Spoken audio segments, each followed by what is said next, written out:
Afternoon, folks. Hope you're having a good one. It's time for another Games Workshop story, or a story that happened whilst I was working for the company. Thank you very much for liking my content and subscribing to the channel and liking the video and all that fun stuff so that the algorithm actually notices me for once. I do actually have a new tier open on the Northern Exile Patreon page. The link is down below. I basically made this because there are a lot of people who give very generously to me who don't really have any sort of benefits. Well, they do, but because they get to message me and we get to talk all the time. But I did something called Astral Backer Mental Health. What this is, if you are a Patreon subscriber of around £25 per month, you can request a time with me to come online and have a chat as long as you like. I don't mind, as long as I've got the free time, and I'm going to make sure that I do, where we can sit off, have a gab, have a chat, play some games, do whatever, and basically take your mind off of things, okay? That is something that I'm going to do in my spare time, which is why it's a Patreon backer thing and not something that I'm just going to give to everybody, because I need to make sure that, I'm rationing this out and I'm not, literally spreading myself too thin. So, if you would like to do that, and you are already a patron who is above this grade, by the way, please message me if you want to do anything of that sort, because we can get in contact and help you out in your mental health and generally make a new friend, Maybe, I don't know. Or unless you beat me in too many games of Dawn of War, then I might get annoyed with you. Anyway, also, if you like what I'm doing, head over to Composite Games and give them some love as well. They are in the description down below. Northern Exile is the promo code for your money off at checkout. So, bang! Let's do some hobby nightmares, shall we? Because I think this one is a horror story in the grandest sense of the term. It is probably one of the least Games Workshop-y stories that I have, even though it involves two Games Workshop managers going on a night out after a... that is the door, by the way, not my bottom, if you heard a creaking noise. After a training session in Sheffield. So, well, the training session was in Leeds, but I'm gonna read out as I wrote it, because I wrote it and sent it to James, who is the other manager in this story, where we did a bit of catching up, and yet him and his missus gave me the go-ahead to tell this story. So there we go. So, this story is called Alarielle Lives in Sheffield, which is, I thought, was a pretty cunning title, if I can say so myself. Anyway, this one comes from a night out in Sheffield in 2017 with another Games Workshop manager from my local area. We had done a bit of training in Leeds and had to go to Sheffield for another general meeting between new managers and the head of retail for the UK. A meeting of the cronies, if you will. After which, we were put up in a hotel and decided to have something to eat and a few drinks. Sheffield, by the way, if you're into rock music, Sheffield is the place to go. It is a fucking really, really cool, really, really nice place. My girlfriend at the time met us whilst we were in town, and we all headed for what I can only describe as the hottest curry I have ever had. Like, literally. That could only be followed by copious amounts of ale to calm things down in the old stomach area. We all headed out to a local rock place and sat down in a booth to drink a few cocktails, before realising, stupidly, we were still in our work gear. We were wearing matching black jumpers with the Games Workshop logo proudly stapled on them, and we were a taxi ride away from the hotel where the rest of our clothes were. GW do not like you drinking or going anywhere you don't need to with your dress blues on. It can put the company name into disrepute, so it's the best thing just to get changed. This was a bone of contention to me, however, as on one training weekend I had been on, I turned up without my gear, my Games Workshop gear, for this very reason, only to be told that we needed to wear our Games Workshop stuff. Yeah, go figure. The next meeting, I wore my Games Workshop stuff, only to be told to not to, as we were chilling that weekend and I needed to go back to my room and get changed. The mind boggles.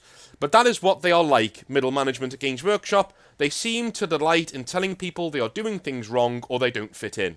They love it. Probably their favourite pastime. Safe to say, this is why me and James, the other Games Workshop manager I was with in the story, got on so well, because he felt exactly the same way.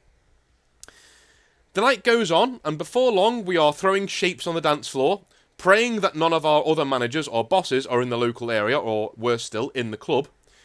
The metalheads in there, some of whom are obviously hobbyists, make a point of making a fuss over us, getting us a few drinks and pulling us over to dance with them. We end up having to answer a load of questions about what's coming out and what the current meta in 7th edition is, what we think 8th edition is going to be like, and all that kind of stuff. We don't mind though, free beer's free beer, and some of the corset wearing eye candy in there, even my missus was having a gander at. That's how good looking they were. After a time, one girl in particular takes a liking to James. Standing at around 5 foot 10 inches tall, long-legged, blonde, and basically wearing what I can only describe as a sexy female druid outfit. Turns out she is also a hobbyist that the locals have come to laughingly nickname Alarielle, thanks to her penchant for playing wood elves in Warhammer Fantasy Battles and her very real druidic faith, which is a real thing in the UK. She reminds me a lot of Jessica Chastain, if you swap the red hair for blonde. In short, a lot of blokes there tend to watch her with lolling tongues hanging out. Her and James start talking and things are going pretty well. So much so that they share a kiss near the dance floor, and now that my wing-manning duties are done for the night, I turn to my missus, grab her arse, and ask if she's up for leaving. Which is, what the normal British man way of saying I'd like to leave. She says yes, and we say our goodbyes and head back to the hotel. The rooms we've been given are actually open-plan apartments of a one ensuite bedroom with a kitchen/living room bolted onto it. So it's pretty sweet, especially for a one-night stay. We spend a very nice evening there together, and all is well. All is going very well. And this is where things start to go a little downhill. We don't hear from James that night. We don't expect to. Or much of the day after, as we walk through Sheffield, sampling different things in the city centre. The missus is getting pretty worried, but I'm a typical bloke about everything. I don't tend to worry about friends unless they are doing something that I wouldn't do. Not texting people because I'm hungover and in bed with a beautiful woman is definitely something I would do, so no worries there. The worries only come as the time approaches for our train home. James is not answering his phone, which is odd. We get to our platform pretty despondent because we've lost him, but we find James sitting there, looking rough as a bear's arse, and telling us that his phone is out of charge. We get on the train and ask excitedly how the evening went. James shakes his head and says he does not want to talk about it. But, you know me, I'm not having that, and I press him until he spills the beans. So here we go. After we left, he and Alarielle are having a whale of a time before he goes back to the hotel with her in tow. They get back and things get very hot and heavy. He is laying on the couch while she takes off his pants to perform an act upon his person. James is laying there, not believing his luck and thinking about how he needs to see this girl again, with a smile on his face of sheer contentment. Lovely stuff. He then lets loose the largest, most rancid, loud fart he has ever managed in his life, directly into Alarielle's face as she comes up for air.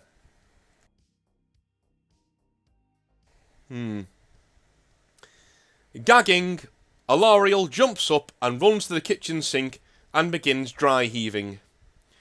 When she is done, he apologises profusely, saying that he is so embarrassed and that he has ruined everything. She is a good sport though. She kisses him, presumably after washing her face, and says she needs to head back home anyway. He actually takes her back to her place, paying for the taxi there and back, and heads back to the hotel where he spends a sleepless night drinking Jack Daniels and listening to the depressing side of Tool. Now, irony of ironies, James continued texting Alarielle after he did end up heading back to Sheffield to see her many times before eventually moving there for work. Not with Games Workshop. They share a pretty cool hippie relationship as far as he's told me, and both of them gave permission for me to share this ridiculous story. Goes to show though, no matter how bad your fuck up is, if it's an honest fuck up, a good woman will always look past it to see the lovable moron behind it. And that is my Games Workshop story for today. I told you it wasn't to do with the hobby so much. There was a bit of it in there where, it's one of those nights where you go out and you're wearing your dress blues by accident, or somebody recognises you from Games Workshop, and you get attention, both good and bad, for what your job is. But that is my Games Workshop story for the day. What would you like to hear next time? I have a few here that I could be using next time. Let's have a little look at them. So we have being recognised in public, the ups and downs, as I've just gone over, or losing your faith in the hobby. That is something that I would actually like to go over, because it's something I'm going over right now, in terms of 40k at least. Anyway, let us know what you would like to do. Patreon is also down below if you like what I do, and please continue supporting Composite Games, because they do a lot to help me as well. Love you all a long time. Have a wonderful, wonderful day. I hope you have an amazing trip home, or trip to work, or whatever you're doing, and have a good one. I will see you, perhaps tomorrow, or it could be Thursday and Friday, depending on how much work I can get done. But anyway, have a good one. See you later, guys. Have a good one. Bye-bye.